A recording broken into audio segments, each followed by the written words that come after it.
नमस्कार दोस्तों, एक बार फिर से हार्दिक स्वागत करता हूं आपके अपने YouTube channel Indian career classes में। और आज की जो हमारी वीडियो होने वाली है बड़ी ही लाजवाब होने वाली है और वो होगी फ्यूचर टेंस के ऊपर। और फ्यूचर टेंस के वैसे तो 4 सब पार्ट हैं, यानी कि future indefinite, future continuous, future perfect and future perfect continuous. आप इसको कंटीन्यूअस, कॉन्टिन्यूअस जो आप बोलना चाहें आप बोल सकते हैं। सही तरीका सबका अपने-अपने हिसाब से होता है। तो आज हम बात करेंगे फ्यूचर टेंस के ऊपर और फ्यूचर का जो सबसे पहला सब पार्ट होगा यानी कि फ्यूचर का इंडेफिनिट टेंस।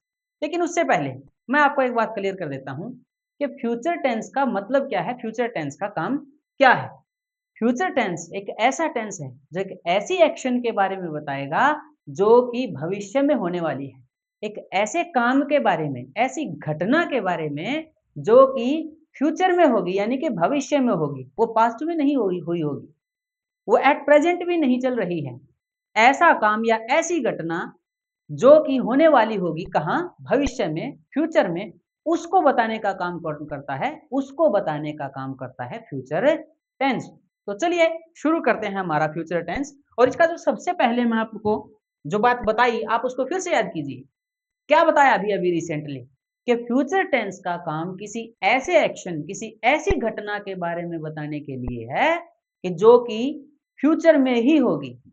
वो एट प्रेजेंट नहीं चल रही होगी, वो भूतकाल में नहीं हुई होगी। वो घटना या वो काम कब होने वाला होगा, फ्यूचर में होने वाला होगा, उस बारे में ये टेंस आपको बताएगा। बेसिक सा अगर इसका आप स्ट्रक्चर देखें तो यहाँ पर हमने लिखा है सिंपल, माफ कीजिएगा, सिंपल फ्यूचर टेंस। ये क्या बताता है आपको? वही बात जो मैंने रिसेंटली आपको बताई। देखिए आप, डिस्क्राइब करेगा किसके बारे में? एक्शंस के बारे में, घटनाओं के बारे में, कामों के बारे में, सॉरी, कामों के बारे में जो कि हैपन यानी कि घटित होंगी कब? फ्यूचर में। फ्यूचर का मतलब क्या है बच्चों?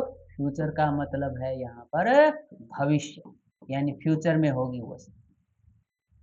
अब अगर इसके स्ट्रक्चर की बात करें, बाकी टेंसेज की तरह सिंपल फ्यूचर का भी एक स्ट्रक्चर है। अब यहाँ पर आपको ध्यान रखना है कि सिंपल फ्यूचर और फ्यूचर इंडेफिनिट थोड़ा सा डिफरेंट है, थोड़ा सा इनमें डिफरेंस है। कैसे? अभी रिसेंटली क्लियर करते हैं।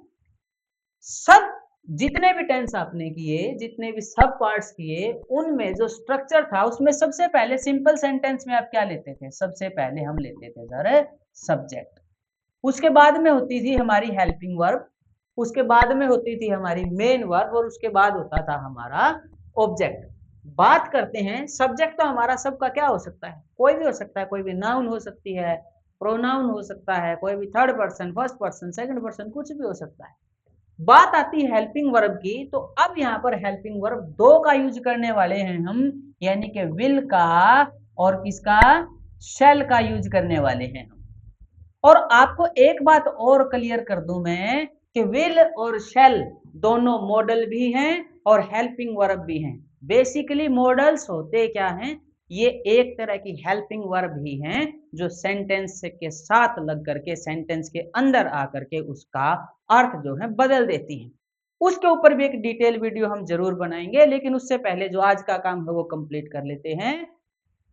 विल और शैल का यूज किसके साथ? क्योंकि विल और शैल काउंट होते हैं मॉडल ऑक्सिलरीज में, और ऑक्सिलरीज जो है दो तरह की होती हैं, प्राइमरी और सेकेंडरी, जिसको आप मॉडल ऑक्सिलरीज बोलते हैं। अब यहाँ पर यूज देखना है हमने सिंपल सेंटेंस में। आप देखिए पर्सन्स को, यदि आपका सब्जेक्ट फर्स्ट पर्सन है, ध्यान दीजिएगा बात के ऊपर, यदि आपका सब्जेक्ट फर्स्ट पर्सन है तो आप यूज करेंगे किसका? आम बोलचाल की भाषा में शैल का यूज करेंगे उनके साथ। यानी अगर आपका पर्सन, आपका सब्जेक्ट फर्स्ट पर्सन है, आई है, वी है, तो आप किसका यूज करने जा रहे हैं? आप यूज करेंगे जो नॉर्मल लैंग्वेज है, सामान्य भाषा है, व्यवहार की भाषा है, उसके अंदर आप यूज करेंगे शैल का। लेकिन आप फर्स्ट पर्सन के साथ विल का भी यूज कर सकते हैं। उसके लिए आपको ध्यान देने की जरूरत है, बस थोड़ा सा ध्यान। जहां पर भी सेंटेंस में नियम बताया जाए, अधिकार बताया जाए, या थोड़ी सी दृढ़ निश्चय, पक्का इरादा अगर आपको सेंटेंस में दिखाई देता है, तो आप फर्स्ट पर्सन के साथ फिर किसका यूज करेंगे? विल का यूज करेंगे। अगर सेंटेंस नॉर्मल है, आपको उस सेंटेंस में किसी तरह की नियम किसी तरह की बाध्यता, किसी तरह का कोई इरादा, प्रॉमिस दिखाई नहीं देता है, तो उसको आम बोलचाल की भाषा कहेंगे और उसमें आप फर्स्ट पर्सन के साथ यूज करेंगे शैल का, नहीं तो आप यूज करेंगे विल का। ठीक उसी तरीके से अगर आपका सब्जेक्ट सेकंड पर्सन है, अगर आपका सब्जेक्ट सेकंड पर्सन है तो आप यूज करेंगे विल का। लेकिन उससे पहले एक बात पर और ध्यान दीजिए कि अगर आपका सेकंड पर्सन है सेंटेंस के अंदर तो आप शैल का यूज भी उसके साथ कर सकते हैं। फिर से वही बात थोड़ी सी देर जो पहले कही गई थी आप उसको याद करने की कोशिश कीजिए। क्या कहा गया था कि अगर सेंटेंस में कहीं धमकी, पक्का इरादा, वादा एक दूसरे से या कोई नियम है तो आप किसका यूज करेंगे, आप सेकंड पर्सन के साथ शैल का यूज कर सकते हैं। एक एग्जांपल अगर मैं दूं, मैं किसी को कहूं कि तुम यहां से पार नहीं करोगे भाई, नियम है ये, उसके ऊपर बाधा डाल दी मैंने, उसको बोल दिया, उसने बोला सर क्या मैं यहाँ से चला जाऊं, मैं जाऊंगा सर यहाँ से, और मैंने उसको बोला नहीं तुम नहीं जाओगे, तो मैं उसको बोल रहा हूं यू, तुम, मैंने उसके ऊपर बाध्यता लगा दी, नियम लगा दिया, उसको मजबूर कर दिया, तो मैं यहाँ पर विल नॉट नहीं लिखूंगा, मैं यहाँ पर क्या लिखूंगा, शैल नॉट पास। तो समझिए इस एग्जाम्पल को, अगर जहां पर भी सेंटेंस में आपको मजबूरी, धमकी, नियम या बाध्यता दिखाई दे तो फर्स्ट पर्सन के साथ आप विल का यूज कर सकते हैं, और अगर वही धमकी, वही नियम, वही बाध्यता, वही इरादा, पक्का वादा अगर आपको सेकंड पर्सन के साथ दिखाई दे तो आप यूज करेंगे किसका, सेकंड पर्सन के साथ शैल का।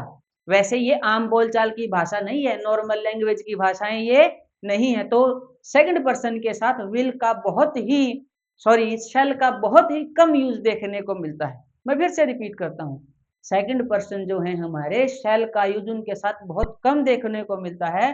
क्यों? क्योंकि ये आम नॉर्मल लैंग्वेज यानी आम बोलचाल की भाषा नहीं है। चलिए आगे बात करें, अगर ये स्ट्रक्चर था हमारा सिंपल का, अब बात करते हैं हम किसकी, नेगेटिव की। पिछली सभी वीडियोज में बताया गया था कि अगर किसी सेंटेंस को नेगेटिव में आप कन्वर्ट करने जा रहे हैं तो आप हेल्पिंग वर्ब के साथ किसको जोड़ दीजिए, आप जोड़ दीजिए नोट को। यानी सर अगर हम हेल्पिंग वर्ब विल का यूज करेंगे तो नेगेटिव में हम कर देंगे विल नॉट, और अगर हम यूज करेंगे सर शैल का तो हम यूज करेंगे उसके साथ नोट, तो हो जाएगा नेगेटिव में विल नॉट और शैल नॉट का। अगर इन्हीं सेंटेंसेस को जो आपने अभी नॉर्मल लैंग्वेज में यूज किए आप कन्वर्ट करने जा रहे हैं इंटेरोगेटिव में, प्रश्नवाचक में, तो नॉर्मली क्या होता है, जो आपकी हेल्पिंग वर्ब होती है वो सब्जेक्ट से पहले हो जाती है। यानी आपकी अगर आप फर्स्ट पर्सन के साथ हेल्पिंग वर्ब का यूज करेंगे वो होने वाली है शैल, तो वो हो जाएगा शैल प्लस सब्जेक्ट प्लस बाकी जो स्ट्रक्चर बच गया आपका वो। लेकिन अगर आपके पर्सन सेकंड हैं और आप उसको नेगेटिव को छोड़ करके आप उसको कन्वर्ट कर रहे हैं इंटेरोगेटिव में, तो आप हेल्पिंग वर्ब बताइए जो थोड़ी देर पहले ही बताई थी, याद कीजिए। एक दिन में तो होगा नहीं लेकिन एक दिन जरूर होगा। तो चलिए आगे बढ़ते हैं, क्या बताया, अगर आपके पर्सन सेकंड पर्सन है यानी कि यू, और आप हेल्पिंग वर्ब यूज करते हैं विल का, शैल का तो थोड़ी देर मैंने पहले बताया, अगर सेंटेंस में कहीं धमकी, पक्का इरादा, नियम या बाध्यताएं आपको दिखाई दें तो आप सेकंड पर्सन के साथ शैल का यूज कर सकते हैं, लेकिन वो आम बोलचाल की भाषा नहीं है, इसलिए उसको थोड़ा सा स्पेशल कैटेगरी में रखा गया है। तो सेकंड पर्सन के साथ मुख्यतः किसका हेल्पिंग वर्ब का यूज होता है, विल का ही यूज होता है। तो इंटेरोगेटिव में हो जाएगा विल यू। अब अगर एग्जाम्पल लें तो मैं लेता हूं यहां पर, देखिए आप, आई विल गो, मैं जाऊंगा। थोड़ी देर पहले ही ये बताया था आपको, फ्यूचर टेंस उस एक्शन के बारे में बताएगा जो कि फ्यूचर में होने वाली है, ऐसा काम जो अभी हो नहीं रहा, जो भूतकाल में हुआ नहीं था, कब होगा, इन फ्यूचर होगा, तो मैं जाऊंगा। अगर इसी को आप कन्वर्ट करेंगे नेगेटिव में तो क्या हो जाएगा, आई विल नॉट गो। और एक खास बात आप और याद रखेंगे, ये जो विल और शैल मैंने आपको बताया था कि मॉडल ऑक्सिलरीज भी हैं, हेल्पिंग वर्ब भी हैं, ये जहां भी हेल्पिंग वर्ब के रूप में आएंगी वहां पर आपको यूज करना है सिर्फ वर्ब की फर्स्ट फॉर्म का V1 का, जिसको आप प्रिंसिपल फॉर्म या बेसिक फॉर्म भी बोलते हैं। याद रखना है, विल और शैल जहां भी आपको हेल्पिंग वर्ब के रूप में दिखाई देंगे, आप किसका यूज करने वाले हैं? V1 का यूज आप करने वाले हैं। किसी भी और फॉर्म का आप यानी कि उसका पास्ट या पास्ट पार्टिसिपल का आप यूज नहीं करेंगे। चलिए एक सेकंड पर्सन का एग्जांपल हम लें। अब आप देखिए सेकंड पर्सन यू है, थोड़ी देर पहले ही बताया था, नॉर्मल लैंग्वेज में आम बोलचाल की भाषा में हम यू के साथ विल का यूज करते हैं। अगर इसी को कन्वर्ट करना हो तो किस में कन्वर्ट कर देंगे? You will not go. और इसी को नेगेटिव में कन्वर्ट करेंगे तो क्या हो जाएगा? Will you go. एक एग्जाम्पल अगर हम ले थर्ड पर्सन का, चाहे आप ही लीजिए, सी ले लीजिए, इट ले लीजिए, सबके साथ आप हेल्पिंग वर्ब देखेंगे विल, तो इससे एक बात तो कन्फर्म होती है कि थर्ड पर्सन जितने भी हैं सभी के साथ केवल और केवल किसका यूज होने जा रहा है? विल का यूज होने जा रहा है। कुछ एक एग्जांपल्स के साथ अब हम देखते हैं इसके नेगेटिव सेंटेंस। कर तो लिया था सर, लेकिन थोड़ी सी प्रैक्टिस करने से और हम अच्छे तरीके से इसको तैयार कर पाएंगे। नेगेटिव में आपको क्या बताया था? अगर आप शैल का यूज कर रहे हैं तो आप शैल के साथ जोड़ दीजिए नोट, और अगर आप विल का यूज कर रहे हैं तो आप विल के साथ जोड़ दीजिए नोट। अब आपने देखा ही सर थर्ड पर्सन है, आपने हेल्पिंग वर्ब बताई थी विल और साथ में क्या लगा हुआ है? नॉट। अब आप देखिए दे, सर थर्ड पर्सन है, विल नॉट। आई कैसा पर्सन है? सर आई तो फर्स्ट पर्सन है, देखिए हेल्पिंग वर्ब बदल गई शैल।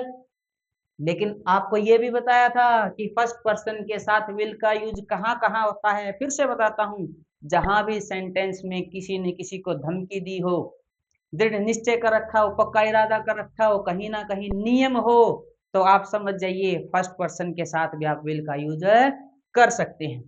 एक एग्जांपल अगर हम लें तो वो लेते हैं इंटेरोगेटिव का, यानी आपको समझाया था नॉर्मली क्या होता है, जो हेल्पिंग वर्ब होती हैं वो किससे पहले आ जाएंगी? आपके सब्जेक्ट से पहले आ जाएंगी। तो वो सेंटेंस फिर क्या किस में कन्वर्ट हो जाएगा? वो इंटेरोगेटिव में कन्वर्ट हो जाएगा।